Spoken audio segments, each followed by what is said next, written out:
परित्राणपरायणे देव त्राहि मां शरणागतं जन्ममृत्योराव्याधि पीडितं कर्मबन्धेभ्यो नमः। नानाविध परिमल सौभाग्यद्रव्याणि समर्पयामि पीठे संस्थाप्य।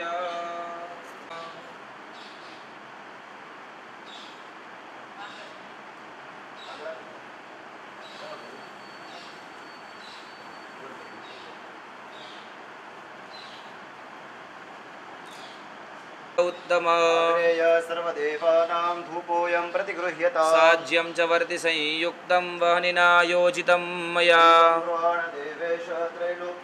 दर्शयामि। भगवान की नैवेद्य राखेला छे, बे हाथ जोड़ी भगवान ने प्रार्थना नैवेद्यનો સ્વીકાર કરો। शर्करा खंड खाद्यानि स्वल्पजलेन संप्रोक्ष्य धेनवामृतीकृत्य कवचेन अंगुठ्या चक्रेण संरक्ष्य। डाबो हाथ मुखागળ રાખીએ, જમણા હાથની 5 આંગળીનો ખોળિયો भगवान ने भावथी जमाड़िए। ओम प्राणाय स्वाहा अपानाय व्यानाय उदानाय समानाय स्वाहा। परब्रह्मणे नमः। 2 चमची जलनी पधरावीए। मध्ये तोयम समर्पयामि। पूर्वापोषणं समर्पयामि। परिवार भगवान ने भावथी आग्रह करी जमाड़िए। ओम प्राणाय अपानाय व्यानाय उदानाय समानाय स्वाहा। 4 चमची जलनी पधरावीए। उत्तरापोषणं समर्पयामि। हस्त प्रक्षालनं समर्पयामि। हाथ जोड़ी पगे लागी जाइए। करोद्वर्तनार्थे नमस्कारान् नमस्करोमि। नैवेद्य बाद मुखवास माटे भगवान पासे तदलविंगेल छे, सोपारी अर्पण करेला छे। नमस्कार करिए। ओम पूगी फलम महद दिव्यम नागवल्ली तलेर्युतम चूर्ण संयुतं तांबूलं प्रतिगृह्यता। मुखवासार्थी पूगी फल तांबूलम समर्पयामि। भगवान पासे फल अर्पण करेला छे। नमस्कार करिए। इदं फलं मया देवः स्थापितं पुरतस्तव मे सफलाव्याप्तेव पूजनं उभाथी जवा छा थाળી લઈ એક થાળી લઈ ચંદન ચોખા વાળી થાળી લઈ ને વાસની પૂજા કરવા प्रदो भव पिता पितामहश्चैव तथैव प्रपितामहः माता तत्पिता च प्रमातामहः ते भवन्तु मे प्रीता प्रय बहु कीधा माखन चोरी मोहन चित चोरी लीधा। ओम आनंद यशोदा घेर वैकुंठ उतार्यो पार के में नहीं आवे नीति नीति वेद पुकारे पुनीत गुण गावे। ओम जय कर्पूर गौरम करुणावतारम सुदेवाय। नमो भगवते वासुदेवाय। ओम नमो भगवते वासुदेवाय।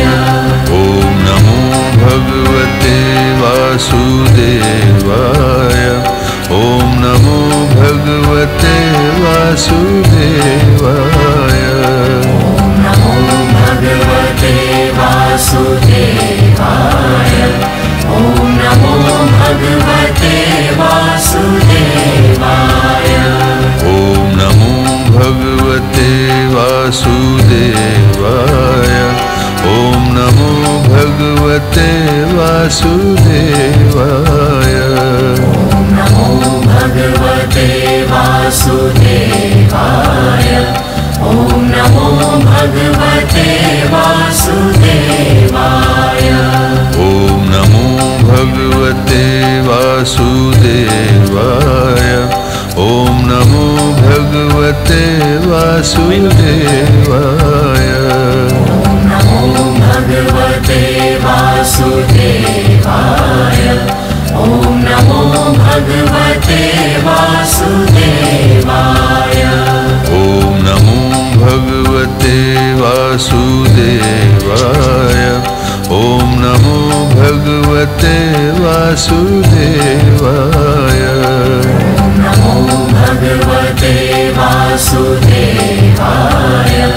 ॐ नमो भगवते वासुदेवाय। ॐ नमो भगवते वासुदेवाय। ॐ नमो भगवते वासुदेवाय। नमो भगवते वासुदेवाय। ॐ नमो भगवते वासुदेवाय। ॐ नमो भगवते सुदेवाय। नमो भगवते वासुदेवाय। ॐ नमो भगवते वासुदेवाय। ॐ नमो भगवते वासुदेवाय। ॐ नमो भगवते वासुदेवाय। नमो भगवते वासुदेवाय। ॐ नमो भगवते वासुदेवाय। ॐ नमो भगवते वासुदेवाय। ॐ नमो भगवते वासुदेवाय। नमो भगवते वासुदेवाय।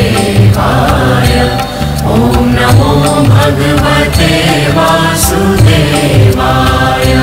ॐ नमो भगवते वासुदेवाय। ॐ नमो भगवते वासुदेवाय। नमो भगवते वासुदेवाय। ॐ नमो भगवते वासुदेवाय। ॐ नमो भगवते वासुदेवाय। ॐ नमो भगवते वासुदेवाय। नमो भगवते वासुदेवाय। ॐ नमो भगवते वासुदेवाय। ॐ नमो भगवते वासुदेवाय। ॐ नमो भगवते वासुदेवाय। नमो भगवते वासुदेवाय। ॐ नमो भगवते वासुदेवाय।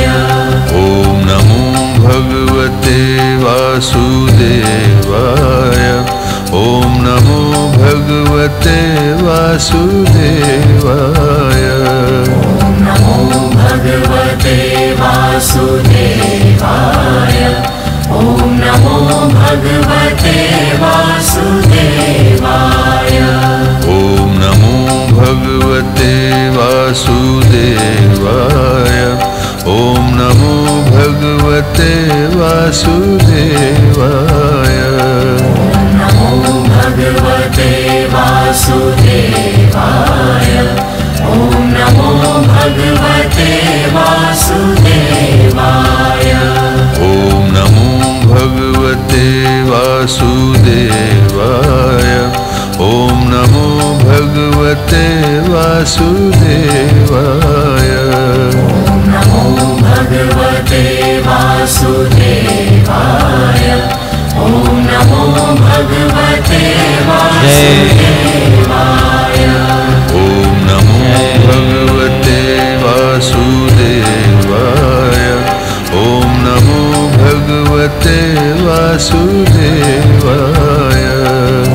नमो भगवते वासुदेवाय। ॐ नमो भगवते वासुदेवाय।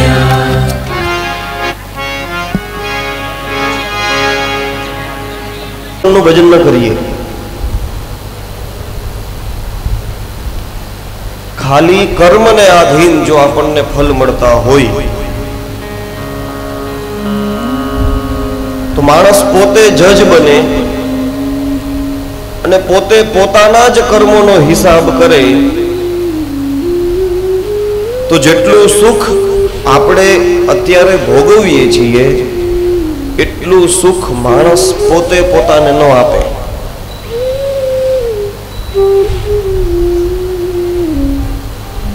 કારણ કે ખાલી કર્મનું ફલ પ્રાપ્ત થતું નથી, કર્મની સાથે સાથે ભગવાનની કૃપા પણ ભળેલી છે. કૃપાનું ફલ મળે છે અને એ જ ભગવાન કૃપા કરવા માટે થઈ ભક્તના જીવનની અંદર 4 આધાર આપે છે.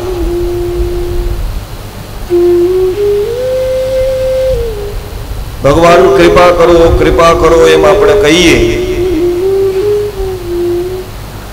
પણ જેમ અર્જુનના રથના સારથી બની ભગવાન ઉભા રહી ગયા હતા, એમ આપણા ઘરનું ગાડું હલાવવા આવે એવી રીતના ભગવાન ન આવે. અને કદાચ એમ ભગવાન આવે તો આપણે ઓળખી ન શકીએ ને. આપણામાં એ સામર્થ્ય પણ નથી કે આપણે ભગવાનને એવી રીતના આપણા સારથી બનાવી શકીએ. આપણામાં અર્જુન જેવી યોગ્યતા થોડીક છે.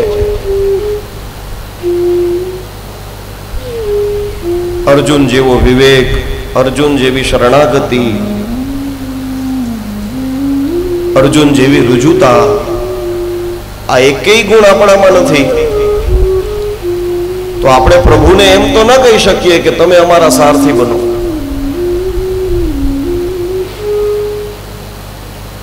છતાં આપણી જે મનસ્થિતિ છે, ભગવાન ત્યાંથી આપણો સ્વીકાર કરે. કંઈ કરવાની આવશ્યકતા નથી. ભગવાન આપને સહજ પ્રાપ્ત જ છે અને એ ભગવાન પોતાને આપણને દઈ દેવા માટે થઈ અને એમણે ભક્તોના અવલંબન માટે થઈ અને 4 આધાર મૂકેલા છે. સંતો કે ભગવાનનું નામ, ભગવાનનું રૂપ, ભગવાનની લીલા અને પ્રભુનું ધામ. નામ, રૂપ, લીલા અને ધામ, આ 4 આધાર ભગવાને ભક્ત માટે જ મૂકેલા છે. ભગવાન વિવિધ નામો લઈ અને પ્રગટ થાય, વિવિધ રૂપ લઈને પ્રગટ થાય. ભગવાન અનેક પ્રકારની લીલાઓ કરે. ભગવાન અનેક ધામની અંદર નિવાસ કરે. આ નામ, રૂપ, લીલા, ધામ એ ભક્તનો જીવનનો આધાર છે. અને એના આધારની ઉપર ભક્ત એ સહજ રીતે ભગવાન સુધી પહોંચી શકે.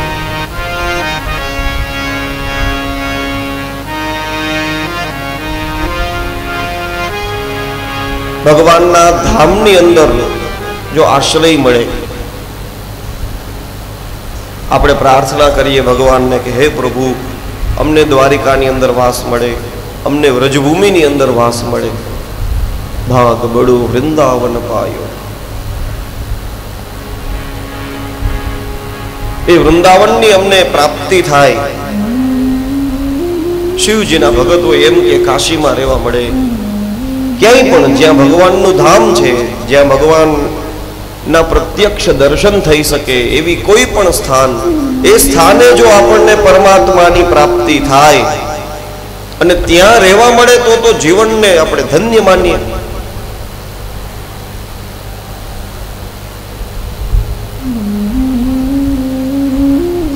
ભગવાનની લીલાનું દર્શન થાય.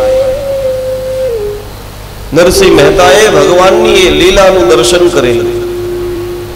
ભગવાન રાસ રમતા અને નરસૈયાની ઈચ્છા હતી કે રાસના મારે દર્શન કરવા છે, અને શિવજીની કૃપાથી નરસૈયાએ ભગવાનની એ દિવ્ય લીલાના દર્શન કરેલા.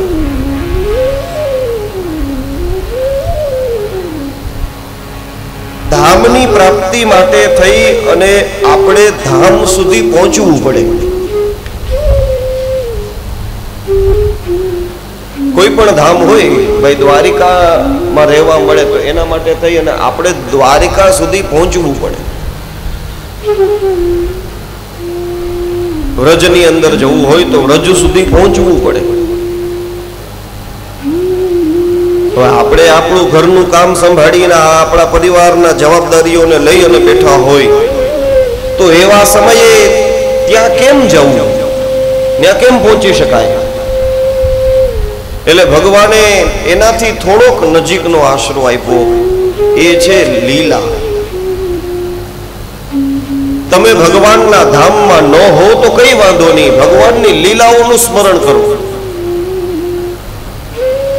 ભગવાને કરેલી લીલાનું સ્મરણ એ સહજ આપણને ભગવાનના ધામમાં લઈ જશે. કૃષ્ણની માખણ ચોરીની લીલા આપણે યાદ કરીએ, એનું સ્મરણ કરીએ, તો એ સમયે એ કૃષ્ણ કઈ આપણા ઘરે તો માખણ ચોરી કરતો નથી. એ વ્રજમાં જ માખણ ચોરી કરે, ગોપીઓના ઘરે જ માખણ ચોરી કરે, તો સહજ આપણું મન વ્રજની અંદર પહોંચી જાય.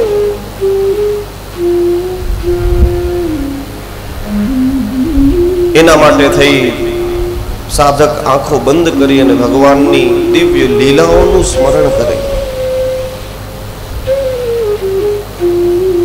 તો આપણે પાછા હજી એમાંય ભગવાન આગળ ડિસ્કાઉન્ટ માગીએ. પ્રભુ એમ આંખો બંધ કરીને સહજ લીલાનું ધ્યાન નથી થતું. એમ આંખો બંધ કરીને બેસી અને ભગવાનની કોઈ લીલા યાદ આવી જાય એટલી બધી યોગ્યતા અમારામાં નથી. તો ભગવાન કે કઈ વાંધો નહીં, મારા રૂપનું ધ્યાન કરો.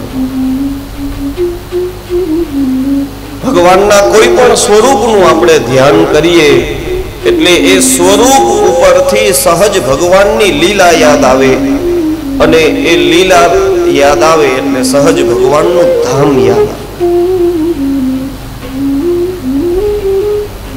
તમે મુરલી મનોહરને યાદ કરો એટલે વ્રજ યાદ આવે. દ્વારકાધીશ પ્રભુના દર્શન કરો એટલે દ્વારિકા યાદ આવે, દ્વારિકાની લીલાઓ યાદ આવે. એ જ કૃષ્ણ ભગવાનનો તમે ફોટો જોયો હોય, ખાંડણિયા હારે બાંધેલા હોય, તો એ ખાંડણિયા હારે બાંધેલા ભગવાન કૃષ્ણને તમે જુઓ એટલે તમને સહજ એ દામોદર લીલા યાદ આવે, રૂપથી ભગવાનની લીલા યાદ આવે, અને એ લીલાથી સહજ ધામની પ્રાપ્તિ થઈ જાય. એ જ ભગવાનને કાલિય નાગની ઉપર તમે નાચતા જુઓ એટલે સહજ કાલિય નાગનો ભગવાને જે નિગ્રહ કર્યો છે એ લીલાનું સ્મરણ થાય, એ યાદ આવે. પંઢરીનાથ ભગવાનના દર્શન કરો તો એ સહજ ખબર પડે, ભક્તને માટે થઈ ભગવાન વાટ જોવા માટે આમ ઉભા રહી ગયા. જે સ્વરૂપના તમે દર્શન કરો એ સ્વરૂપને જોઈ એ પ્રકારની લીલા યાદ આવે. અને આપણા ભારત વર્ષની અંદર તો ભગવાન 5 સ્વરૂપે મુખ્ય વસે છે, 5 નાથ કહેવાય.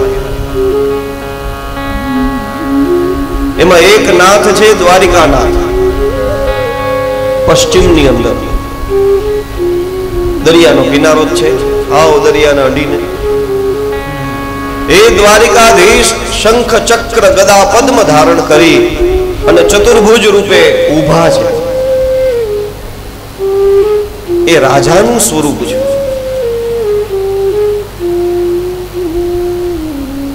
પછી પૂર્વની અંદર જગન્નાથ, જે દાઉજી અને સુભદ્રાજીની સાથે છે, અને એ જગન્નાથ ભગવાન આમ હાથ કરી અને પોતાના ભક્તનું જાણે સ્વાગત કરતા હોય એવી રીતના ઉભા છે. દ્વારિકાની અંદર જે પ્રભુ બિરાજે છે એ રાજાના રૂપની અંદર છે. જગન્નાથપુરીની અંદર જે ભગવાન બિરાજે છે એ પ્રભુ ભોજન કરવા બેઠા છે એવું કહેવાય. ત્યાં દરરોજના 8 વખત ભગવાનને ભોગ લગાડવામાં આવે. અને જગન્નાથપુરીની અંદર એવો નિયમ છે કે જે વ્યક્તિ પુરીની અંદર હોય એને એકાદશીનું વ્રત કરવાની પણ મનાઈ છે. ભગવાનનો પ્રસાદ એ દિવસે એ લઈ શકે, જે તે સમયે કોઈ વૈષ્ણવો ત્યાં મંદિરે દર્શન કરવા ગયા અને પૂજારીઓએ પ્રસાદી આપી. હવે એકાદશી હતી ને પ્રસાદી જો ન લે તો પ્રસાદીનો અનાદર થાય. એટલે ભગવાનનું નામ લઈને પ્રસાદી લઈ લીધી તો એવું કહે છે કે એકાદશી એ વૈષ્ણવોને હેરાન કરવા માટે આવી. તમે મારો અનાદર કર્યો. આજના દિવસે તમે અન્ન અને ખાસ કરીને જે 11 રહી ન શકતા હોય એ લોકો એકાદશી ના દિવસે ખાલી ચોખા ન ખાય ને તો એની એકાદશી વધી જાય. વ્રત ના કરી શકતા હોય તો કઈ, પણ ત્યાં તો ભાતનો જ ભોગ લાગે. મીઠા ભાત ને દાળ ભાત ને ભાતનો જ ભોગ છે. એટલે એ વૈષ્ણવો પછી ભગવાન પાસે આવ્યા. ભગવાનને આવીને કીધું, પ્રભુ આ એકાદશી અમને હેરાન કરે છે. અમે તમારો પ્રસાદ સ્વીકાર કર્યો, અમે કઈ ભોજન નથી લીધું. તમને ધરેલું હોય તો પ્રસાદ કહેવાય, એનો સ્વીકાર કરેલો છે.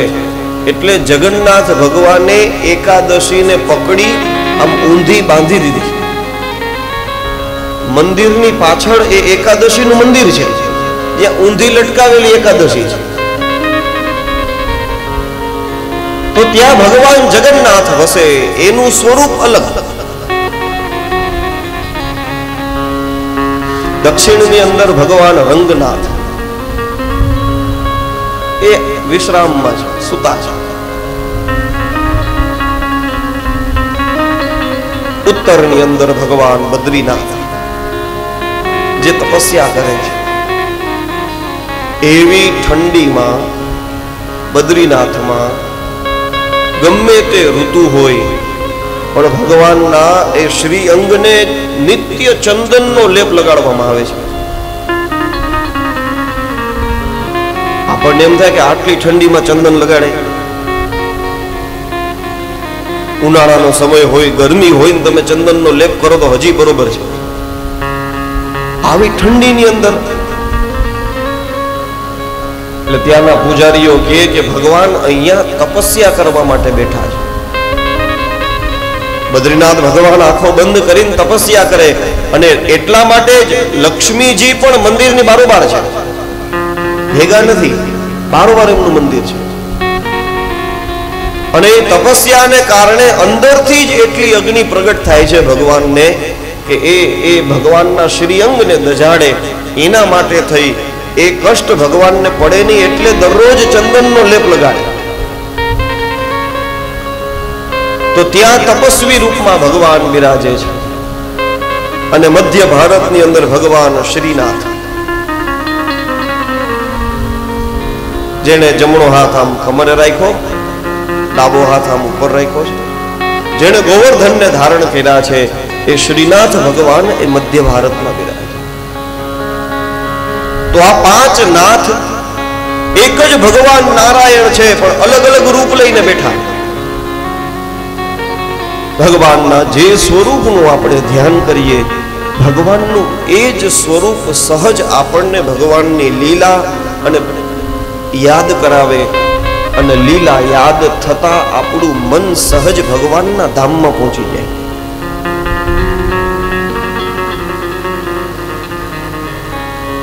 પણ કળિયુગની અંદર રહેવા વાળા આપણે ભગવાનને પ્રાર્થના કરીએ, પ્રભુ એમ સહજ કઈ તમારા રૂપના દર્શન નથી થતા. માળા લઈને બેઠા હોય પણ મન બીજે રખડતું હોય, એમ તમારા રૂપના દર્શન થોડાક થાય.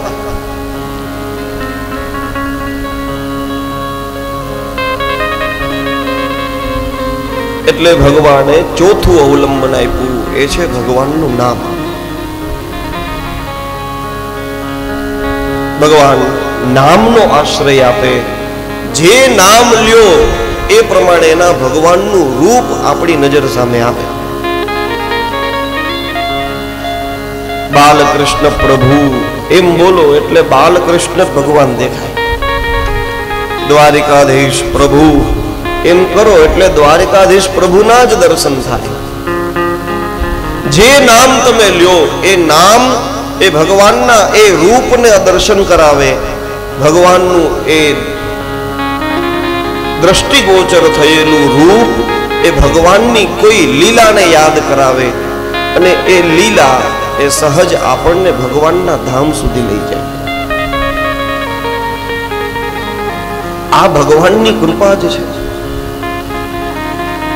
ભગવાન આપણા માટે કઈ પ્રત્યક્ષ પ્રગટ થાય અને આપણા ઘરના બધા કામ કરવા આવે એવું ન બને. અનેકાનેક ભગવાન લીલાઓ કરે છે. સુખદેવજી મહારાજ કહે છે, યા શ્રુત્વા તત્પરો ભવે. જે વ્યક્તિ હે પ્રભુ આપની આ દિવ્ય લીલાનું શ્રવણ કરે છે એ તમારા મય બની જાય છે. અને ભગવાન એટલા માટે જ લીલા કરે છે. શ્રવણ સ્મરણાર્હાણી કરિષ્યન્તિ કેચન. કાલે આપણે કુંતી માતાની સ્તુતિ જોઈ ગયા તો એમણે પણ કીધું કે હે પ્રભુ તમે અવતાર ગ્રહણ કરો છો એની પાછળનો એક હેતુ એ પણ છે, ભવેસ્મિન ક્લિશ્યમાનાનામ અવિદ્યા કામ કર્મભિઃ શ્રવણ સ્મરણાર્હાણી કરિષ્યન્તિ કેચન. જે પોતાના અવિદ્યાને અજ્ઞાનને કારણે થઈ કર્મ કરતા કરતા દુઃખી થાય છે એવા મનુષ્યો આપની લીલાનું શ્રવણ કરે, આપની લીલાનું સ્મરણ કરે અને એમ કરતા કરતા તમારામાં તન્મય બની જાય, એના માટે થઈને પ્રભુ આપ લીલા કરો. એટલે જ ભગવાન લીલા કરવા માટે થઈ નિજ ધામનો ત્યાગ કરી અને પૃથ્વી લોક ઉપર આવે એટલે આપણે એને અવતાર લીધો કહેવાય. એને આપણે અવતાર કહીએ. ઉપરથી નીચે આવવું. આ સીડી હોય ને એને સંસ્કૃતમાં અવતરણિકા કહેવાય. સીડીથી બે કામ થાય, નીચેથી ઉપર જવાય ને ઉપરથી નીચે જવાય, બે થઈ શકે. એટલે ભગવાને પહેલા તો ભક્તોને કીધું તમે ઉપર આવો, બધા મારું ધામ તમે જુઓ. યદ્ગત્વા ન નિવર્તન્તે તદ્ધામ પરમમ મમ. એટલે ભક્તોએ કીધું પ્રભુ ત્યાં પહોંચવા માટેની બધી મહેનત હોવી જોઈએ, થોડી ઘણી વ્યવસ્થાઓ હોવી જોઈએ. આ બધું થાય તો ત્યાં પહોંચી શકીએ. સાધના હોય, ભજન હોય. આપણે આપણા ઘરેથી ખાલી ભારતની અંદર અથવા તો વિદેશમાં ક્યાંય જવું હોય તો કેટલી તૈયારીઓ જોઈ.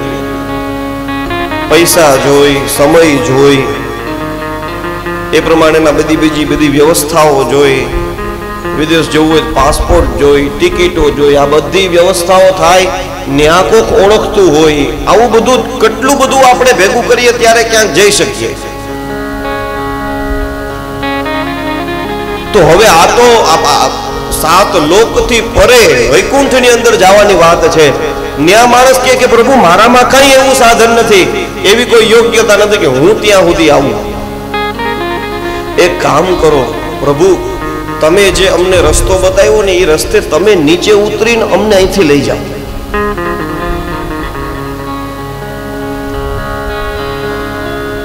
એટલે ભગવાન એ અવતરણિકાથી, એ સીડીથી ભક્ત જ્યાં ઉભો છે ત્યાં સુધી ભગવાન નીચે ઉતરે. આ ભગવાનનું નીચે ઉતરવું એ ભગવાનની કૃપા છે. અને એ ભગવાનની કૃપા એ જ ભગવાનનો અવતાર. અનેકાનેક રૂપ લઈને ભગવાન એ ભક્ત માટે થઈ અને પ્રગટ થાય છે. કેવી રીતના? એક નાનકડું બાળક એ જેમ ઘોડિયામાં સૂતું હોય પછી ઉઠી જાય એટલે એ બાળકને એની માં યાદ આવે એટલે રડવાનું શરૂ કરે. એ બાળક રડતું હોય, એ રડતા બાળકને જોઈ એની માં એના ઘરના બધા કામ પડતા મૂકી એ બાળક પાસે આવે. અને જ્યાં એ બાળક પોતાની માને જુએ એટલે શું કરે? ઘોડિયામાંથી આમ હાથ ઊંચા કરે. કેમ? હવે મને તારા ખોળામાં લઈ લે. હવે સૂવું નથી, હવે હું ઉઠી ગયો, હવે મારે તારી જરૂરિયાત છે, હવે મારે બીજું કઈ નથી જોતું, મારે તારી આવશ્યકતા છે. અને એમ બાળકની ઈચ્છાને જોઈ અને માં એ ઉપરથી થોડીક ઝૂકે અને એ બાળક જ્યાં સૂતું છે ત્યાંથી એને પોતાના ખોળાની અંદર લઈ લે.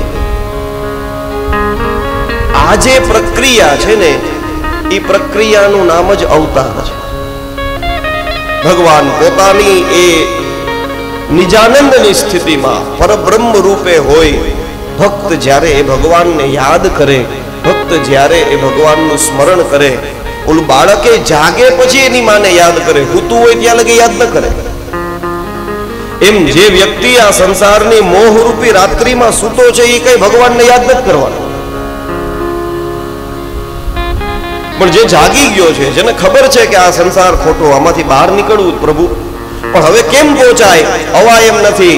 હે પ્રભુ, હે પ્રભુ, હે પ્રભુ એમ યાદ કરતો હોય ને, એવા સમયે જેમ ઓલી માં ઝૂકી અને એ બાળકને પોતાના ખોળામાં લઈ લે, એમ ભગવાન ઉપરથી આવી રીતના અવતારો લઈને પ્રગટ થાય અને એ ભક્તના હૃદયની ઈચ્છા પૂરી કરે.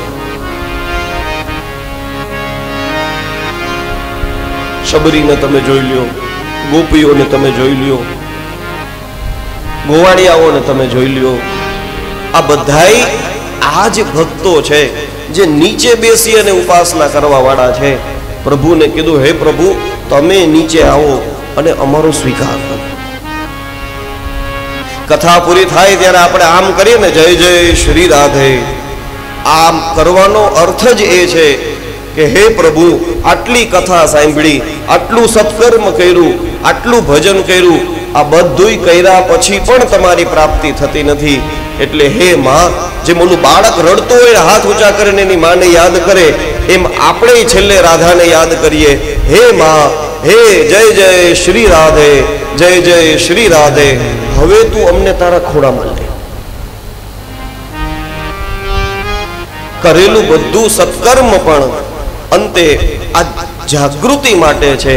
અમે જાગ્યા છીએ, અમને હવે તમને પ્રાપ્ત કરવાની ઈચ્છા થઈ છે, હવે અમે રડીએ છીએ તમારા વિરહની અંદર.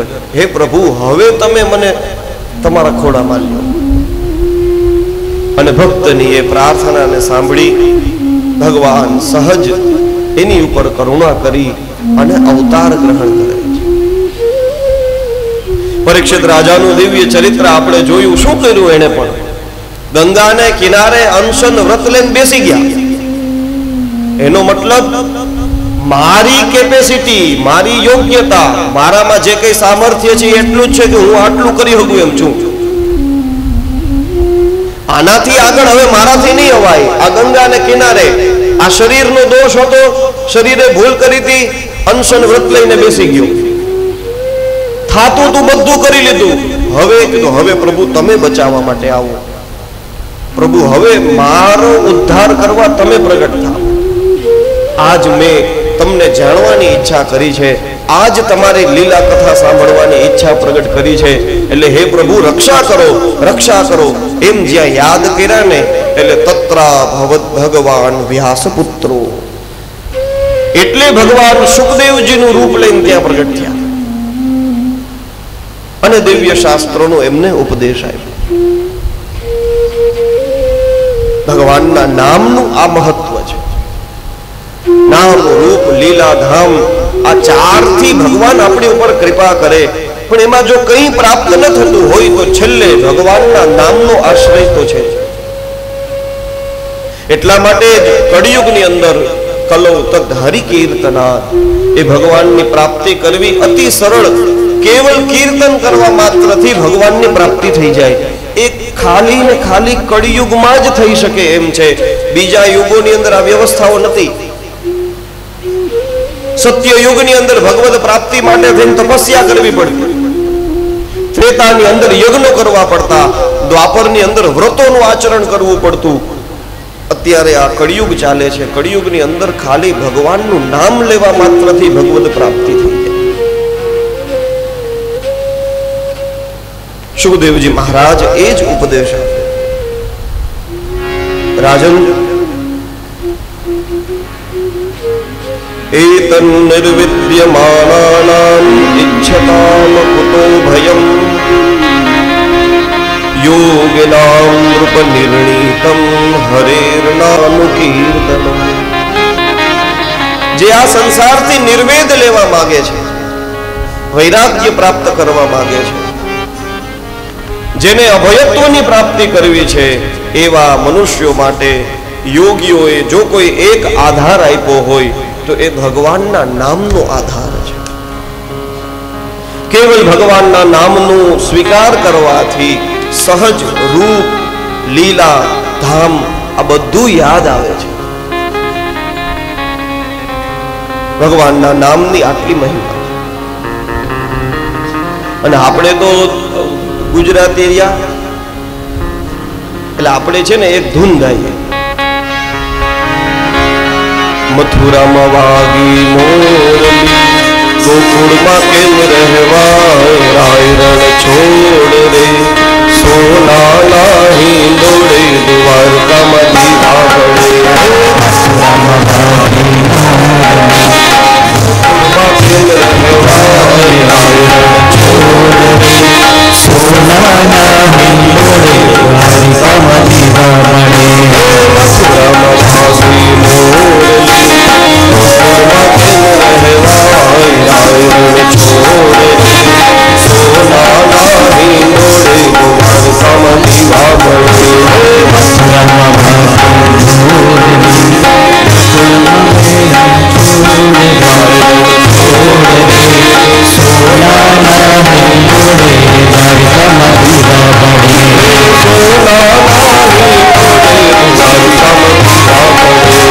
સોના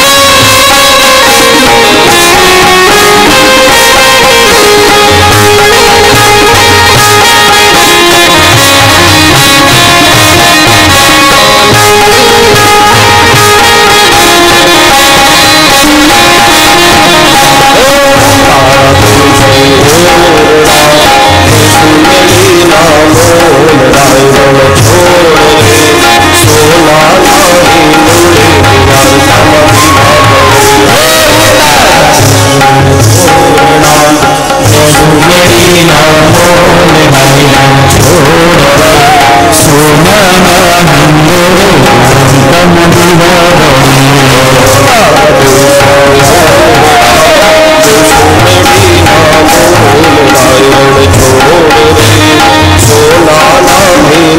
દોડે, દ્વારકામાં દીવા પડે. સોના નાહી દોડે, દ્વારકામાં દીવા પડે. વાગી મોરલી,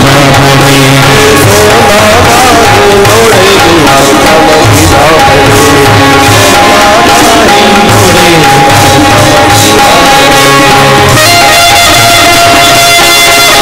કેમ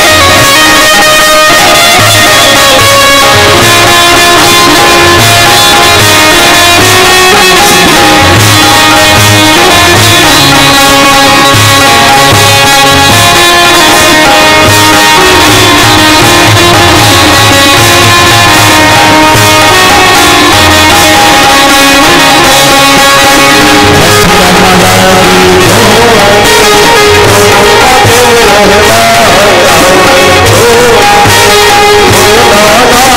દોડે, દ્વારકામાં દીવા પડે. ગોકુળમાં કેમ રહેવાય, રાય રણ છોડ રે, સોના નાહી દોડે, દ્વારકામાં દીવા પડે.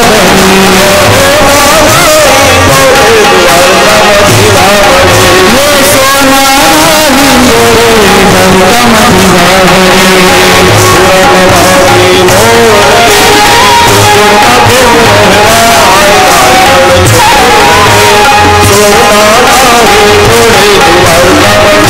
પડે.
एक ज पदनी अंदर આપણે ભગવાનના દરેક ધામને યાદ કરીએ, ભગવાનની બધી લીલાઓનું આપણે સ્મરણ કરીએ, તો આ નામ રૂપ લીલા ધામનો આશ્રય છે. પરીક્ષિત રાજાએ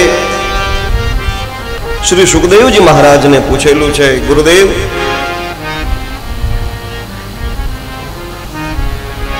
यच्छ्रोतव्यमथो जप्यं यत्कर्तव्यं नृभिः प्रभो स्मर्तव्यं भजनीयं वा ब्रूहि यद्वा विपर्ययम्. गुरुदेव, जे म्रियमाण होय ए व्यक्ति अथवा तो मनुष्य आखा जीवन दरमियान सेनु श्रवण करवू जोईए, केनु भजन करवू जोईए, કેનું સ્મરણ કરવું જોઈએ અથવા તો શું ન કરાય એનો ઉપદેશ આપો. સુખદેવજી મહારાજે પોતાની વાણીનો પ્રારંભ કરી રાજાને હવે મૃત્યુ નજીક આવ્યું છે એટલે મ્રિયમાણ વ્યક્તિએ શું કરવું જોઈએ એનો ઉપદેશ પહેલા આપી દીધો. રાજા, અંતકાલે તો પુરુષ આગતે ગતસાર્થવસઃ છિંદ્યાદ અસંગ શસ્ત્રેણ સ્પૃહમ દેહેનુ યે ચતમ. પહેલા વહેલા તો જે શરીર સહજ છૂટી જ જવાનું છે એ શરીરને આપણે મનથી છોડવાનું. જે અનિત્ય છે એની સાથેનો સંબંધ તોડવો એ પહેલું કામ, અને પછી જે નિત્ય છે એની સાથેનો સંબંધ જે નિત્ય બંધાયેલો છે એને યાદ કરવો. ભગવાનની હારે આપણે સંબંધ બાંધવાની જરૂર નથી, છે જ, બંધાયેલો જ છે. વેદો પણ કહે છે જીવ અને શિવ નિત્ય સખા છે, નિત્ય ભેગા રહેવા વાળા છે. તો એની હારે કઈ સંબંધ જોડવાની આવશ્યકતા નથી, પણ આપણે જે આપણી ઈચ્છાઓને લીધે, કામનાઓને લીધે થઈ અને સંસાર હારે જે સંબંધ બાંધેલો છે ને એ બાંધેલો સંબંધ તોડવાનો છે. જે નિત્ય પ્રાપ્ત છે એ ભગવાનને મેળવવા માટેની કોઈ મહેનત કરવાની જ નથી, એ તો સહજ મળી જાય એમ છે. પણ એના માટે થઈ પહેલા આપણે જ્યાં ખોટો સંબંધ જોડેલો છે એ છોડવાની આવશ્યકતા છે. ગૃહાત પ્રવ્રજિતો ધીર, કારણ તો વૈરાગ્યોક્તિ છે. મ્રિયમાણ માણસને જીવનમાં કર્તવ્ય શું કરવાનું છે એનું વર્ણન છે. રાજા, ઘરની બહાર નીકળી જવું, પુણ્ય તીર્થનો આશ્રય લેવો, પવિત્ર બની એકાંતની અંદર આસન ઉપર વિજય પ્રાપ્ત કરો, મનથી બ્રહ્માક્ષર ઓમકારનો જપ કરો. ઓમકાર એ ભગવાનનું જ સ્વરૂપ છે. પરબ્રહ્મ પરમાત્મા એ શબ્દ રૂપે જે પ્રકાશ, એ સૌથી પહેલો શબ્દ એ ઓમકાર છે. વ્યક્તિ મૃત્યુ સમયે આ ઓમનો નાદ કરે. ભગવાન કહે છે અંતકાલે જ મામેવ સ્મરણ મુક્તવા કલેવરમ. જે વ્યક્તિ મૃત્યુ સમયે મને યાદ કરી અને પોતાના શરીરનો ત્યાગ કરે છે એ મને પ્રાપ્ત કરી લે. રાજાએ પૂછેલું, મરવા પડેલો જો મહારાજ શું કરાય? ઓમકારનો નાદ, એનો જપ કરો. ડુંગરેજી મહારાજ એવું કહેતા કે માણસ આમ કાન બંધ કરે ને એટલે એની અંદર પણ એક મશીન ચાલુ હોય એનો અવાજ આવતો. જ્યારે અતિ શાંતિ હોય રાત્રિના સમયે, એવા સમયે સૂતા પહેલા આમ કાન બંધ કરી અને અંદર જે અવાજ આવે છે ને એને સાંભળવાનો પ્રયાસ કરવાનો. અને હવે મજાની વાત કહું, જે વ્યક્તિને એ અવાજ ન સંભળાય એની 1 અઠવાડિયામાં મૃત્યુ થાય. આજ રાત્રે જો બધા આમ આપણે દરરોજ ચેક કરે, અઠવાડિયાની વાર છે હજી સંભળાય છે. ડુંગરેજી મહારાજ અંદર એક મશીન ચાલુ છે, એનો સ્વર પણ આ ઓમકાર જેવો લાગે.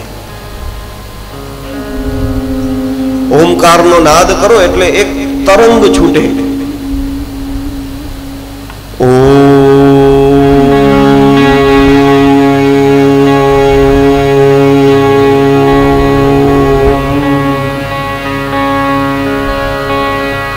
આપણે આપણા પ્રાણને ખેંચીને રાખવો પડે તો જ ઓમકારનો નાદ થાય. એ તરંગો જે છૂટે એની સામે મનની અંદર અનેક પ્રકારના વિષયો તરફ જાતી જે તરંગો છે એ મન આ સામસામી તરંગો અથડાય ને એટલે એ મન સહજ શાંત થઈ જાય. राजा आ ओंकारનો જપ કર. નિયચ્છેદ વિષયેભ્યોક્ષાન મનસા બુદ્ધિસારથી. બુદ્ધિપૂર્વક મનની મદદથી વિષયો તરફથી ઇન્દ્રિયોને ખેંચી લેવી. કર્મની અંદર આક્ષિપ્ત થયેલા આ મનને આંખો બંધ કરી અને મારું કલ્યાણ મને કેવી રીતના પ્રાપ્ત થાય એના માટે થઈ એ મનને શાંત કરો. ભગવાન સિવાય આ સંસારમાં કંઈ છે નહીં એનું ધ્યાન કરો. રાજન ધ્યાન કરતા કરતા સહજ ભગવાનમાં મન લાગી જાય પછી આ શરીરનું બંધન છૂટી ગયું.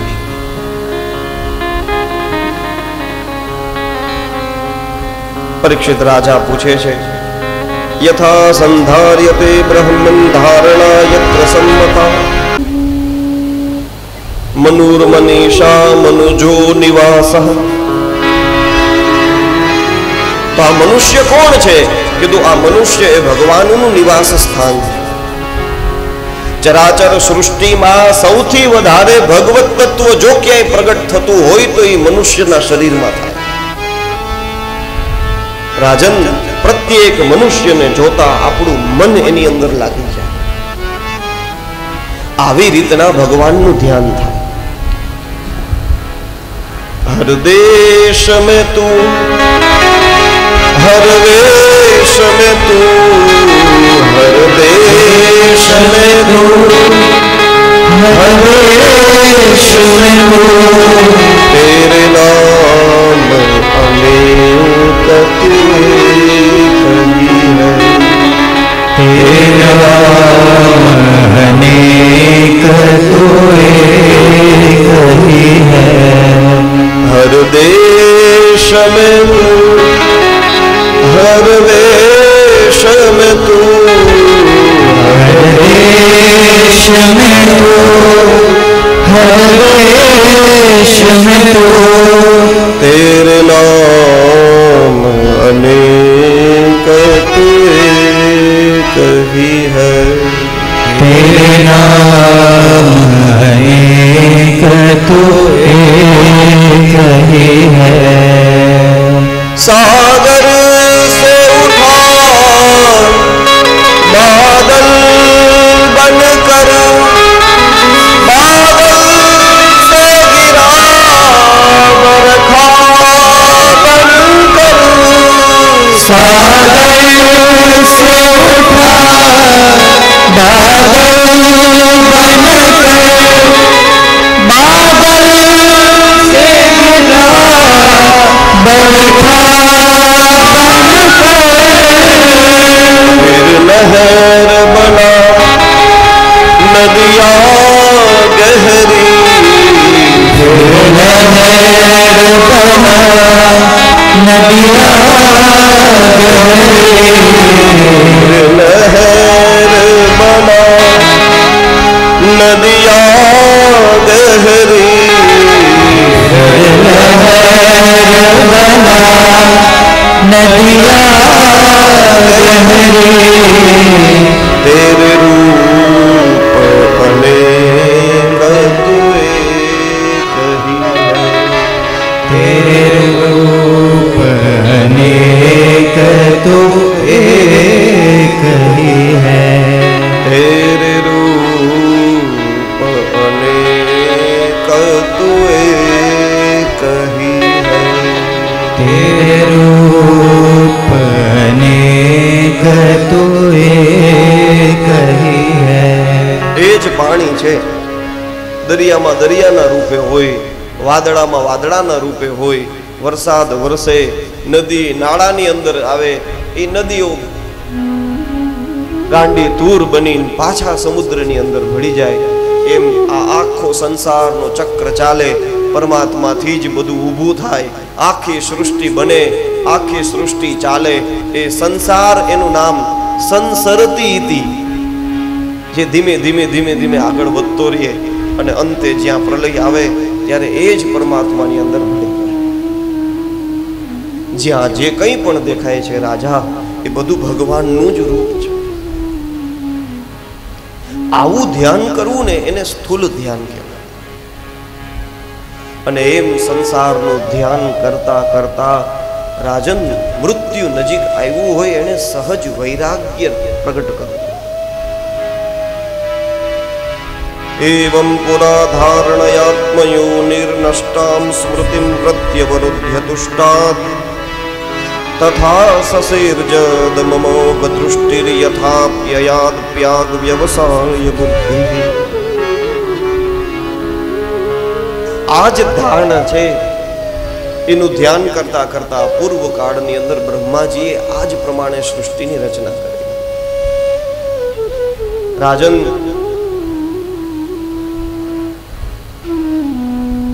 મોટા મોટા વૃક્ષોના પાંદડાઓ છે, જો એ હોય તો પછી વસ્ત્રો પહેરવાની શું આવશ્યકતા છે? આ વૃક્ષો આપણને ફળ આપે છે, એ ફળથી જો આપણું જીવન ચાલતું હોય તો પછી આપણે કોકની ઘરે ભોજન માંગવાની શું આવશ્યકતા છે? આ વૈરાગ્યનું કથન છે. માણસ આ કથા સાંભળે એટલે સહજ એને વૈરાગ્ય જાગે. જેની મૃત્યુ નજીક હોય એ લોકોએ પોતાની મનની સ્થિતિ આવી કરીને રાખવી, એવું સુખદેવજી મહારાજ કહે છે. ઘર-બાર છોડીને સંન્યાસ લઈને નીકળી જવાની આવશ્યકતા નથી. ઘરની અંદર બેઠા બેઠા પણ મનથી વૈરાગ્ય પ્રાપ્ત થાય. અને એવો વૈરાગ્ય એ સમયે જાગે તો સહજ આપણું મન એ ભગવાનમાં લાગે. વૈરાગ્યનું કથન કીધું. રાજા, આ તો સ્થૂલ ધ્યાન છે. શરીર સાથ દેતું હોય તો પૃથ્વી ફરતા રહે અને આપણને ચારે બાજુ ભગવાન દેખાય. પણ પછી જ્યારે શરીર અશક્ત બને, પથારીમાં પડ્યા હોય, એવા સમયે શું કરવાનું? કીધું એવા સમયે સૂક્ષ્મ ધ્યાન કરવાનું. કેચિત સ્વદેહાંતર હૃદયાવકાશે પ્રાદેશ માત્રમ પુરુષમ વસંતમ ચતુર્ભુજમ કંજરથાંગ શંખ ગદાધરમ ધારણયા સ્મરંતી. કોઈ વ્યક્તિ છે એ પોતાના હૃદયની અંદર પ્રાદેશ માત્ર, આવડું અને પ્રાદેશ કહેવાય, પેલી આંગળીના અંગૂઠાનો જે ભાગ છે એને પ્રાદેશ કહેવામાં આવે. એટલા માપના ભગવાન આપણા હૃદયની અંદર વસે છે. દિવ્ય તેજોમય ભગવાનનું સ્વરૂપ છે. શંખ ચક્ર ગદા પદ્મ ધારણ કરીને બેઠા છે. પીળું પિતાંબર ધારણ કર્યું છે. કૌસ્તુભ મણિ ધારણ કર્યો છે. શ્રી વત્સનું ચિહ્ન ધારણ કર્યું છે. ભૃગુ ઋષિના ચરણની લાંછન ધારણ કરેલું છે. મોર મુકુટ ધારણ કરેલો છે. મકરાકૃત કુંડલ ધારણ કરેલા છે. ભગવાનના અધરોનું ધ્યાન કરે, ભગવાનના વિશાલ નેત્રોનું ધ્યાન કરે. એમ કરી મન એ ભગવાનના એ સ્વરૂપની અંદર રમાડે. મન ચંચલ છે, એક જગ્યાએ સ્થિર ન થાય તો શંખનું ધ્યાન કરતા કરતા કદાચ મન ભટકવાનું કરે, ત્યાંથી ખેંચીને એ મનને ભગવાનના ગદામાં લગાડવાનું. ત્યાંથી પાછું મન ભટકે તો ભગવાનના ચરણોમાં લગાડવાનું. ત્યાંથી ભટકે તો વૈજયંતી માલા, ત્યાંથી ભટકે તો તુલસીની માલા, ત્યાંથી ભટકે ભગવાનના મકરાકૃત કુંડલ. એમ મનને રમાડવાનું, પણ ભગવાનના સ્વરૂપની અંદર. જેમ નાનું બાળક થાકી જાય, સૂઈ જાય, એમ મન પણ એ સ્વરૂપનું ધ્યાન કરતા કરતા ભટકતા ભટકતા થાકે એટલે ભગવાનના ચરણોની અંદર એ ધ્યાનને સ્થિર કરવા. ભગવાનના શ્રી ચરણોની અંદર જે નખ છે એ નખની જ્યોતિથી આ સમસ્ત સૃષ્ટિને પ્રકાશ મળે છે. એ દિવ્ય તેજનું સ્મરણ થાય. રાજન, પછી એ તેજ એટલું બધું વિશાળ રૂપ લે કે એની અંદર ભગવાનનું એ સંપૂર્ણ સ્વરૂપ તેજોમય બની જાય. દિવ્ય તેજ સિવાય બીજું કોઈ દર્શન ન થાય. આ સૂક્ષ્મ ધ્યાન છે. આવી રીતના ધ્યાન કરતા કરતા રાજા બે પ્રકારની ગતિ મળે. મુક્તિ બે હોય, એક સદ્યો મુક્તિ અને ક્રમ મુક્તિ. સદ્ય મુક્તિ એટલે કે અહીંયાથી શરીર છૂટ્યું સીધા ભગવાનના ધામમાં. અને ક્રમ મુક્તિ એટલે આ પૃથ્વી ઉપર શરીર છૂટે એટલે પછી જનલોક, તપલોક, સત્યલોક, એમ ફરતા ફરતા એ જીવ પરમાત્મા સુધી પહોંચે. એ જીવાત્માની પોતાની ઈચ્છા ભગવાન એને એ બાબતમાં સ્વતંત્ર રાખે. કારણ કે મુક્તિ થઈ ગયા પછી પણ જો એ બંધન રૂપ હોય તો એને મુક્તિ ન કહેવાય. માણસ મુક્ત બની જાય અને પછી ભગવાન એમ કે હવે તારે આ બસ તો ઘર સંસારથી છૂટી ગયો પણ વૈકુંઠમાં રહેવાનું, વૈકુંઠથી બહાર ન જઈ શકતો, એ એક બંધન થયું.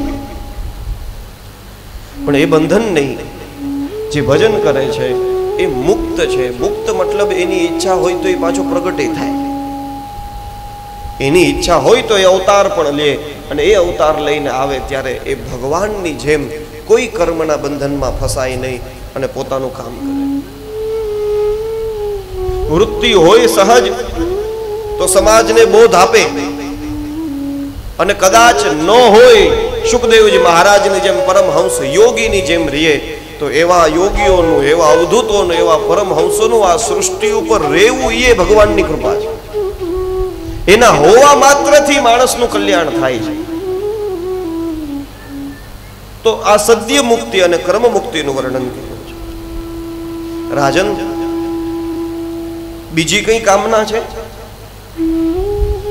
તારે બ્રહ્મ તેજ જોતું હોય, સ્વર્ગની અંદર સુખ ભોગવવા હોય, વિદ્યાની પ્રાપ્તિ કરવી હોય, બલ જોતું હોય તો આ દેવતાઓની ઉપાસના કર. એમ કામનાઓની વાત કરી છે સુખદેવજી મહારાજે. હકીકતે પરીક્ષિત રાજાને કથા કહેવાની સુખદેવજી મહારાજની ઈચ્છા નથી, નીકળી જવું છે. ચેક કરે છે કે આ પરીક્ષિત રાજાની અંદર એ યોગ્યતા છે, એ ભગવાનની કથા માટે થઈને એની કેટલી જિજ્ઞાસા છે. હું એને કામનાની વાત કરું, ઈચ્છાઓની વાત કરું, આ મુક્તિ સુધીની વાત કરી દીધી, આવી રીતના ભગવાન મળી જાય. અને એટલું સાંભળીને પરીક્ષિત રાજામાં આંખો બંધ કરી અને બેસી જાય ભગવાનનું ધ્યાન કરવા માટે થઈ. તો સુખદેવજી મહારાજ કહે કે તો હું છૂટી જાય.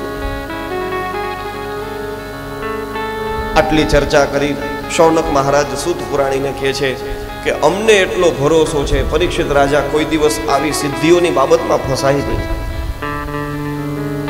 ઇત્યભિવ્યાહૃતમ રાજા નિશમ્ય ભરતર્ષભઃ કિમન્યત પૃષ્ટવાન ભૂયો વૈયા સખિમ ઋષિમ કવિ.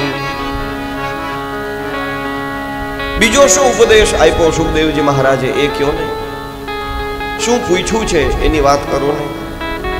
મહારાજ, જેને કાનથી ભગવાનની કથા નથી સાંભળીને, એ કાન એના કાન નથી, એ તો સર્પને રહેવાના દર છે. જે વ્યક્તિએ જીભથી ભગવાનના નામનું, ગુણોનું વર્ણન નથી કર્યું, એ જીભ નથી, એ હકીકતે એ તો દેડકાની જીભ છે.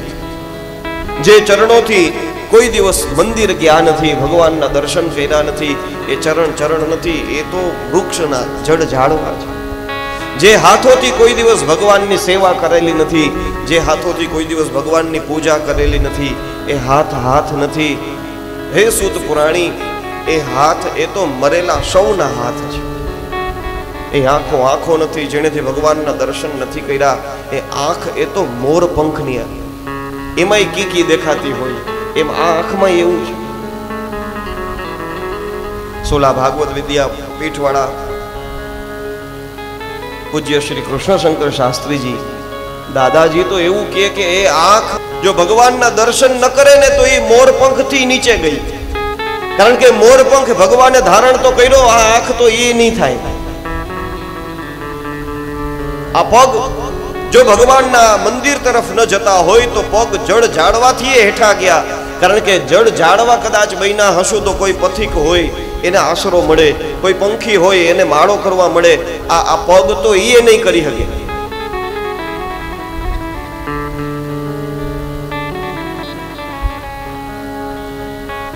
આવી રીતના સુખદેવજી મહારાજ અને પરીક્ષિત રાજાના સંવાદ વિશે એક પ્રશ્ન કર્યા છે. સૂત પુરાણી કહે છે, વૈયાસકે રીતિ વચસ તત્વ નિશ્ચયમાત્મનઃ ઉપધાર્ય મતિમ કૃષ્ણે ઔતરે યહ સતિમ વ્યધા. આટલું વર્ણન સાંભળ્યું ને, ધ્યાન ધારણાની ચર્ચા સાંભળી, ભગવદ ભજનની ચર્ચા સાંભળી, મોક્ષની વાત સાંભળી એટલે સહજ જ પરીક્ષિત રાજાએ સુખદેવજી મહારાજને કીધું, ગુરુદેવ, હવે કામનાઓમાં ફસાવા માટે થઈને હું કઈ તમને પ્રાર્થના નથી કરતો. તમે એવું કહો કે આ સાંભળવાથી, આ પ્રકારની સાધના કરવાથી આવી ગતિ પ્રાપ્ત થાય, એની હવે જરૂરિયાત નથી. કેવું જ હોય, સમીચીનમ વચો બ્રહ્મન સર્વજ્ઞસ્ય તવાનઘ તમો વિશીર્યતે મહ્યમ હરે કથયત કથા. ગુરુદેવ, આ તમારી વાણી સાંભળીને મારું અજ્ઞાન તો દૂર થયું. મારે જે જાણવું હતું કે મૃત્યુ સમયે મારે શું કરવું જોઈએ તો મને બોધ મળી ગયો. હવે કઈ ચિંતા કરવાની જરૂરિયાત નથી. હવે જ્યારે મારી મૃત્યુ આવશે ત્યારે હું ધ્યાન કરી લઈશ. મહારાજ, તમે અહીંયા મારી સામે ઉપસ્થિત થયા છો અને મેં તો પહેલેથી આ ઋષિમુનિઓને કહીને રાખ્યું છે કે મને ભગવાનની કથા સંભળાવો, પણ એ ઋષિમુનિઓએ કોઈ જવાબ ન દીધો. એટલે હું આપને પ્રાર્થના કરું છું, મળેલા જે છેલ્લા 7 દિવસ છે એ 7 દિવસની અંદર ભગવદ પ્રાપ્તિ થાય કે ન થાય, પણ ભગવાનની કથાની પ્રાપ્તિ થઈ જવી જોઈએ. પ્રભુ, આપ અમને ભગવાનની કથા કરો.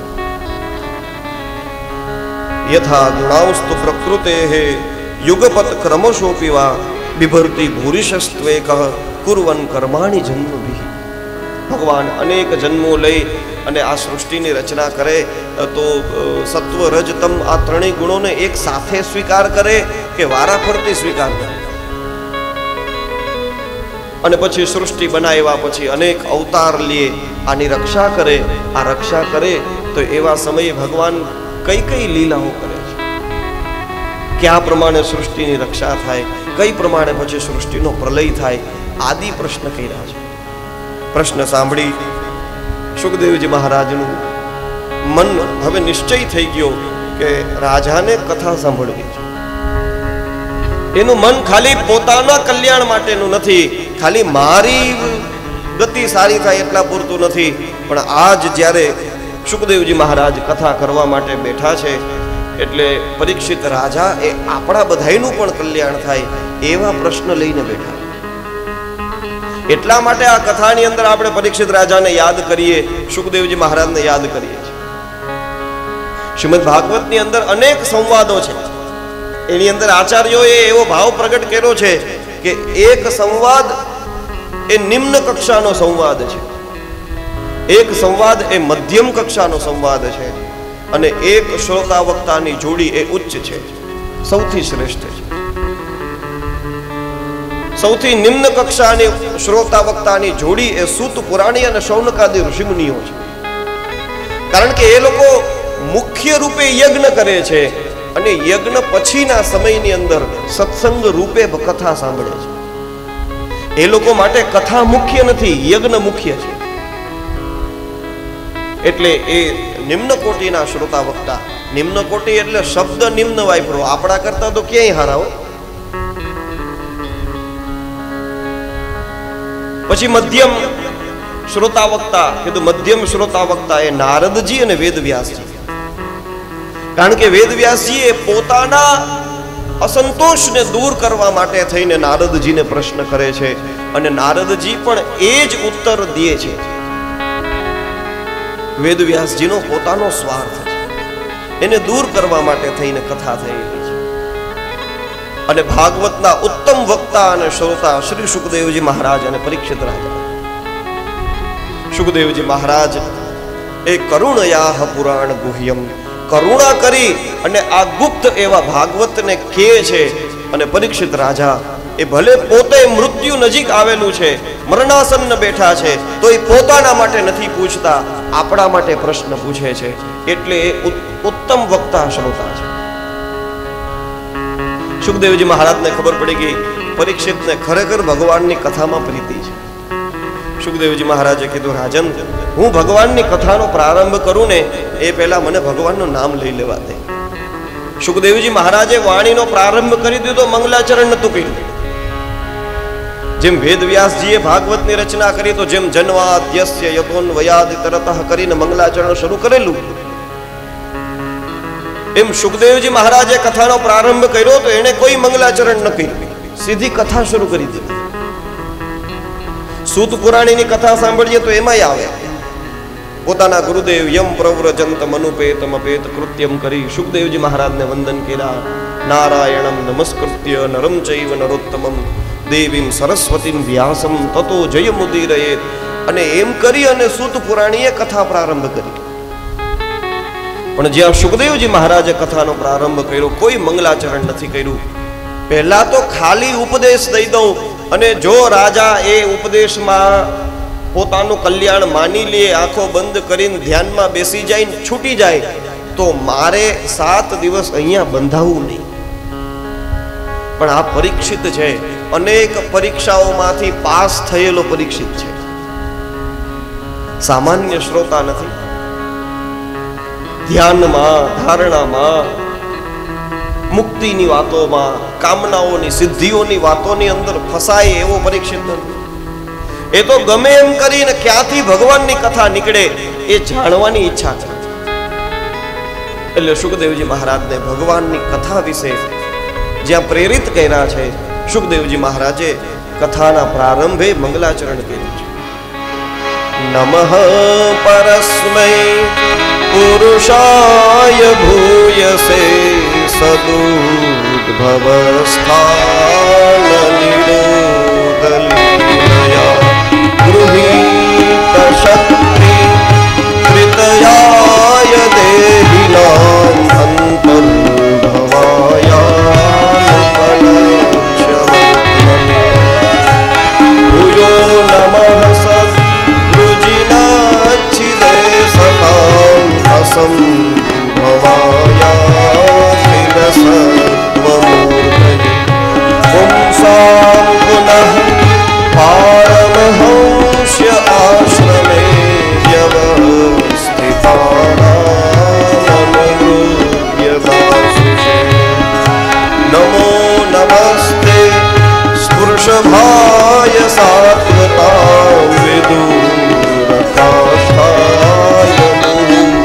મુહુયોગિનાં નિરસ્ત સામ્યાતિશયેન રાધસા સ્વધામની બ્રહ્મણિરંસ્યતે નમઃ સ્વધામની બ્રહ્મણિરંસ્યતે નમઃ સ્વધામની બ્રહ્મણિરંસ્યતે નમઃ. ભગવાનને યાદ કર્યા છે. હે પ્રભુ, જે પરમ પુરુષ છે એમને વારે વારે નમસ્કાર કરું છું. જે સૃષ્ટિના ઉદ્ભવ સ્થાન અને નિરોધની લીલા માટે સત્વ રજ તમ રૂપી 3 શક્તિને સ્વીકાર કરે છે. પ્રત્યેક પ્રાણી માત્રના હૃદયની અંદર જે વસેલા છે પણ ત્યાં સુધી કોઈ પહોંચી શકતું નથી એવા પરમ પુરુષને નમસ્કાર. સજ્જનોના દુઃખને દૂર કરવા વાળા, અસજ્જનોનો નાશ કરવા વાળા, અખિલ સત્વના મૂર્તિ એવા હે પ્રભુ, જે પરમહંસ યોગીઓ છે એ આપના એ દિવ્ય ચરણ કમલનું ધ્યાન કરી અને આપને પ્રાપ્ત કરી શકે છે એવા હે પ્રભુ, આપને વારે વારે નમસ્કાર. સાત્વત વંશના વૃષણી વંશના હે અધિપતિ, હે સ્વામી, જે કુયોગીઓ છે, જે આપનું ભજન નથી કરતા, એ લોકો માટે આપ અતિ દૂર છો. તમારી સમાન જ કોઈ નથી તો તમારાથી વધારે તો કોણ હોય? ભગવાન સમાન કોઈ નથી તો પછી ભગવાનથી વધારે કોઈ હોય નહીં. તો એ જેમણે પોતાના સમાન અને પોતાનાથી અધિકનો નાશ કરેલો છે એવા હે પ્રભુ, આપ પોતાના ધામની અંદર આપ પોતાના દિવ્ય તેજની સાથે રમણ કરો છો એવા આપને પ્રણામ. જેમનું કીર્તન કરવું, જેમનું સ્મરણ કરવું, જેમના દર્શન કરવા, જેમને વંદન કરવા, જેમની કથાનું શ્રવણ કરવું અથવા જેમની પૂજા કરવી, એ મનુષ્યના પ્રત્યેક પાપને એ જ ક્ષણે નાશ કરી દે છે એવા હે સુભદ્ર શ્રવા પ્રભુ, આપને વારે વારે નમસ્કાર. બુદ્ધિશાળી મનુષ્યો જેના ચરણોનું શરણ લઈ અને સંસારના ભયનો નાશ કરી દે છે, અને એ જ લોકો દરેક પ્રકારના દુઃખને દૂર કરી બ્રહ્મ ગતિને પ્રાપ્ત કરે છે એવા હે સુભદ્ર શ્રવા, જેની કીર્તિ અતિ સુભદ્ર છે, સુંદર છે, એવા હે પ્રભુ આપને વારે વારે નમસ્કાર. મોટા મોટા તપસ્વીઓ હોય, કોઈ દાન દેવા વાળા હોય, બહુ મોટા યશસ્વી લોકો હોય, બહુ બુદ્ધિશાળી મનુષ્ય હોય, અથવા તો વેદોની અંદર પારંગત કોઈ વેદ વેદતા હોય, સુમંગલ આચરણ કરવા વાળા હોય, આ બધા પણ જ્યાં સુધી આપણા ચરણોને પોતાનું કર્મ સમર્પિત નથી કરતા ત્યાં સુધી એને કલ્યાણની પ્રાપ્તિ થતી નથી. એવા હે પ્રભુ, ઉદાર કીર્તિ વાળા પ્રભુ આપને વારે વારે નમસ્કાર. કિરાત, હૂણ, અંધ્ર, પુલિન, પુલકસ, આભીર, કંક, યવન, ખસ આદિ અનેકાનેક જે અધમ કોટીના જીવો છે એ બધાય પણ જેના આશ્રિત છે એવા આપના ભક્તોનું આશ્રય ગ્રહણ કરવાથી એ પવિત્ર બની જાય છે. તો એવા એ ભક્તોના આશ્રય રૂપ એવા હે પ્રભુ વિષ્ણુ આપને વારે વારે નમસ્કાર. આપ પ્રત્યેક આત્મવતા જે આત્મવાન છે એવા બધાયના આત્મ સ્વરૂપ છો. આપ અધીશ્વર છો, વેદ રૂપી છો, ધર્મમય છો, તપસ્યાનું સ્વરૂપ છો. જેના કપટ નીકળી ગયા છે એવા બ્રહ્મા, શંકર આદિ દેવતાઓ એ આપના એ દિવ્ય ચરણ કમલને ગોતે છે. એવા હે પ્રભુ, આપ મારી ઉપર પ્રસન્ન થાઓ. હે લક્ષ્મીપતિ, યજ્ઞના સ્વામી, હે પ્રજાઓના સ્વામી, હે બુદ્ધિના પતિ, હે લોકપતિ, હે પૃથ્વીપતિ, અંધક ઋષિણી સાત્વત વંશના પતિ અને એમનું સર્વસ્વ એવા હે સ્વામી, હે સજ્જનોના સ્વામી, તમે મારી ઉપર પ્રસન્ન થાઓ. જેમના ચરણ કમલનું ધ્યાન કરી સમાધિ દ્વારા મનુષ્ય એ આપના પરમ તત્વને જાણે છે અને જાણી લીધા પછી જેટલા પણ એ તત્વને જાણી ગયા એ લોકો પોતપોતાની રીતે એનું વર્ણન કરે. કોઈ શિવ તરીકે માને, કોઈ વિષ્ણુ તરીકે માને, કોઈ બ્રહ્મા તરીકે, કોઈ ગણપતિ તરીકે, કોઈ દેવી તરીકે. એકમ સત વિપરા બહુધા વદંતી, એક જ વસ્તુ છે પણ એને અનેક રૂપે કહેવા વાળા છે. એ બધાય નું આપ સ્વીકાર કરો છો અને બધાયને એની સાધનાનું ફલ દેવા વાળા હે મુકુંદ ભગવાન, આપ મારી ઉપર પ્રસન્ન થાઓ. જે સમયે બ્રહ્માજી સૃષ્ટિના પ્રારંભમાં જન્મ થયો ને સૃષ્ટિ કેમ આગળ વધારવી એવી ઈચ્છા કરેલી હતી ને, એ સમયે હે પ્રભુ તમે જ એમને વાણી પ્રદાન કરેલી, તમે જ એમને જ્ઞાન પ્રદાન કરેલું. એવા હે પ્રભુ, એ જ ઋષિઓના સ્વામી મારી ઉપર પ્રસન્ન થાઓ. આપ પંચ મહાભૂત દ્વારા આ આખા સૃષ્ટિની રચના કરો છો, પછી એની જ અંદર વસો છો અને 16 ઇન્દ્રિયો પંચ મહાભૂત 11 ઇન્દ્રિયો અને પંચ મહાભૂત દ્વારા આપ એનું પાલન પણ કરો છો. એવા હે પ્રભુ, તમે મારી વાણીને અલંકૃત કરો. એક શ્લોકની અંદર સુખદેવજી મહારાજ પોતાના ગુરુદેવ શ્રી વેદવ્યાસજીને પ્રણામ કરે છે. કારણ કે જેમની પાસેથી આ જ્ઞાનમય રૂપી આસવ સુખદેવજી મહારાજ કે મેં પીધો છે, એવા શ્રી વેદવ્યાસજીને પ્રણામ કરું છું. સુખદેવજી મહારાજે આ પ્રમાણે મંગલાચરણ કર્યું છે. નમસ્તસ્મૈ ભગવતે વાસુદેવાય સાક્ષિણે અથવા તો વ્યાસાયામિત તેજસે પપુર્જ્ઞાનમયમ સૌમ્યાયન મુખાંબુરુહાસવમ. જેમ નામ મુખ કમલથી મેં આ આસવને પીધો છે એવા મારા પિતા, મારા ગુરુ શ્રી વેદવ્યાસજીને હું વંદન કરું. શ્રીમદ ભાગવતને અહીંયા શ્રી સુખદેવજી મહારાજે આસવની ઉપમા આપી છે. આસવ એટલે નશો, જે કહ્યા વગર માણસ રહી ન શકે. આ જ કથાને ગોપીઓએ અમૃતની ઉપમા આપી. આ જ કથાને શૌનકાદી ઋષિ મુનિઓએ રસાયણની ઉપમા આપી. અને આ જ કથા છે જેને પરીક્ષિત રાજાએ ઔષધિની ઉપમા આપી છે. કથા એક જ છે, પણ સામે શ્રોતા કોણ છે એના આધાર ઉપર કથા એને એ પ્રમાણેનું ફલ આપે. નાનું બાળક હોય એ ફોર એપલ ભણતો હોય એટલે એને એપલ એક જ એ દેખાતો હોય. પછી જેમ મોટો થતો જાય એમ ખબર પડે કે ખાલી એપલનો જ એ ન હોય. એ એટલે બધાને લાગુ પડે જે એ દેખાય એ બધું એ જ કહેવાય. એમ જેની જેવી કક્ષા એના માટે ભગવાનની કથા એવું ફલ દેવા વાળી.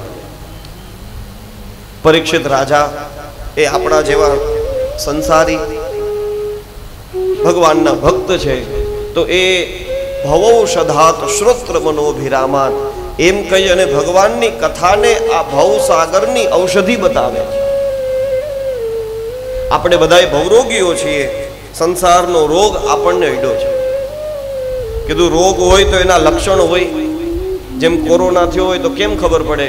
કીધું સ્વાદ ન આવે, જીભે ખબર ના પડે કે આને કોરોના થયો. કોઈ ગમે એટલું ખાય, એની કઈ મીઠું નહીં, તીખું નહીં, ખારું નહીં, ખાટું નહીં, એવું સાંભળ્યું છે. થયું નથી એટલે ખબર નથી, પણ જેને થયો એ લોકો એવું કહે છે કે આવું હોય. એમ ભવરોગ થયો છે એની સાબિતી શું? ખબર કેમ પડે કે ભવરોગ થયો છે? કીધું ભવરોગ થયો હોય એનું લક્ષણ છે કે એ માણસને સંસાર બહુ ગમે, એનું લક્ષણ છે. જેમ કમળો થયો હોય એને બધું પીળું પીળું દેખાય ને, એમ જેને ભવરોગ થયો હોય ને એને સંસારના વિષયો બહુ ગમે, એ ભવરોગનું લક્ષણ છે. પરીક્ષિત રાજા કહે છે એવા ભવરોગીઓ માટે ભગવાનની કથા એ ઔષધિ રૂપ છે. પછી જે શૌનકાદી ઋષિમુનિઓ છે, જે આ ભવરોગથી છૂટી ગયેલા છે સંસારમાં જ, પણ એને ભવરોગનો સ્પર્શ થયો નથી, એવા ઋષિમુનિઓ માટે ભગવાનની આ કથા એ રસાયણ રૂપ છે. સૂતાખ્યાહી કથા સારમ મમ કર્ણ રસાયણ. અમારા કાનની રસાયણ રૂપ એવી કથા છે. રસાયણ એટલે શું? કીધું રસાયણ એટલે વેક્સિન. હવે સમજાઈ ગયું? વેક્સિન હું કામે લેવાય? કોરોના થાય નહીં એટલે. એમ ભવરોગ ન થાય એના માટે થઈ અને શૌનકાદી ઋષિમુનિઓ આ કથાને રસાયણ કહે છે. થયો નથી, આ થયો નથી રોગ, પણ હવે અમને થાય નહીં એના માટે થઈ આ રસાયણ રૂપ કથા છે. ગોપીઓ ભગવાનની આ દિવ્ય કથાને અમૃત કહે છે.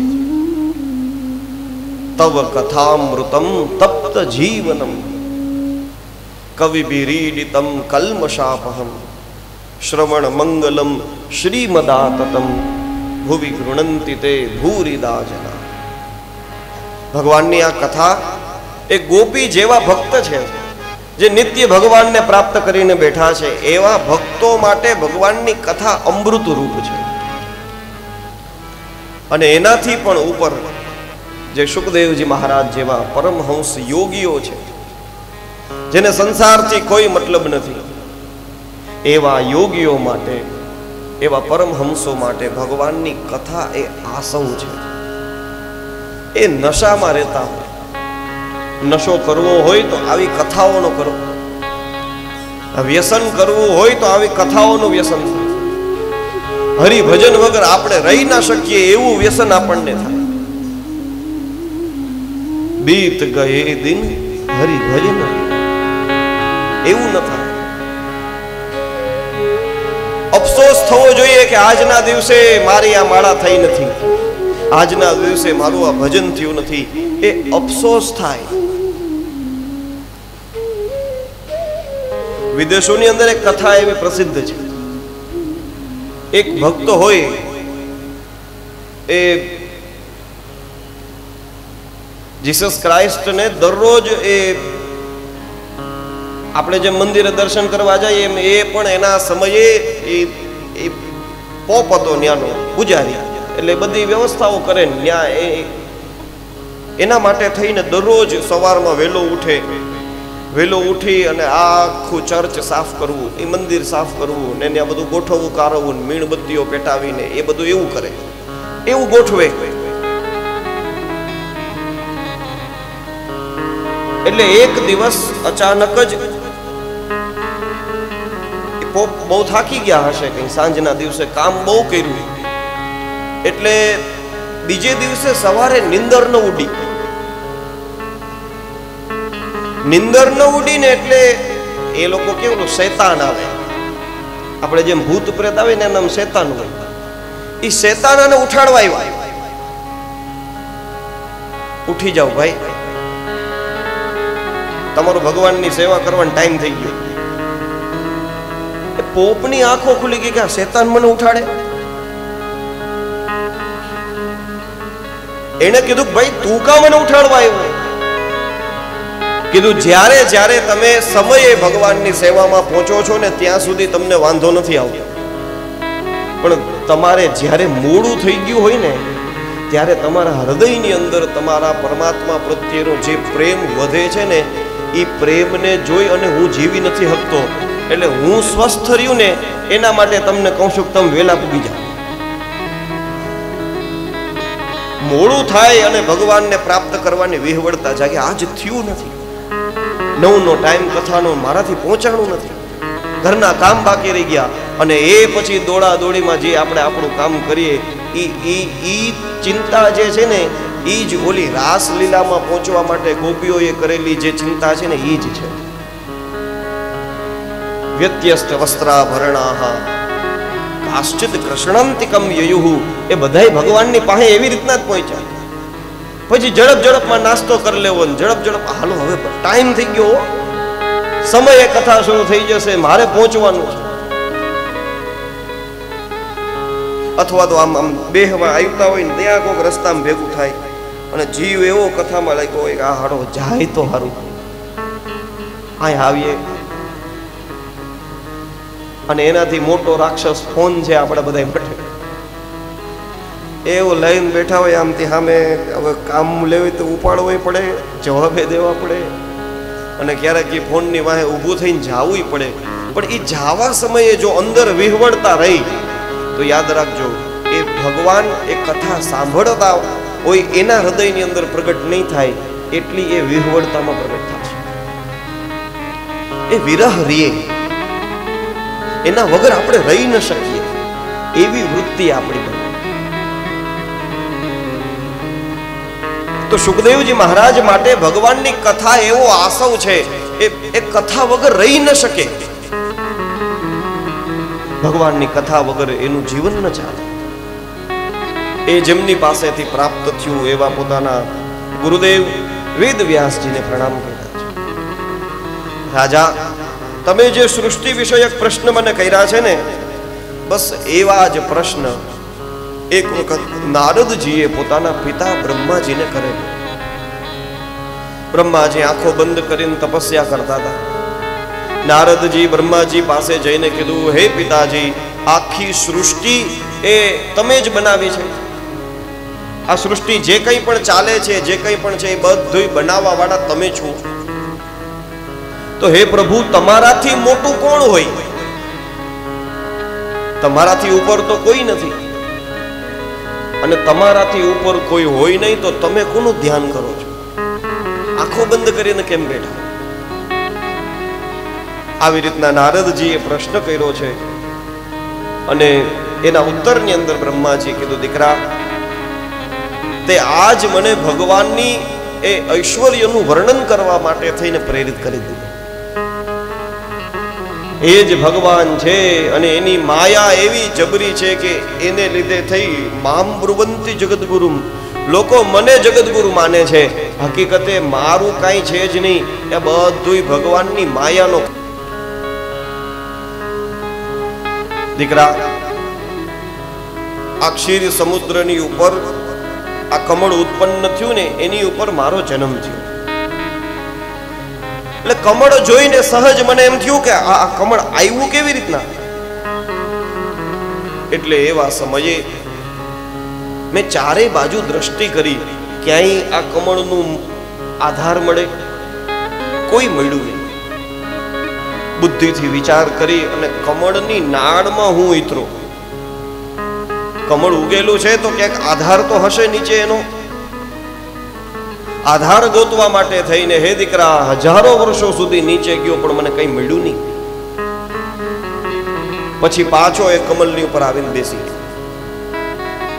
બેસી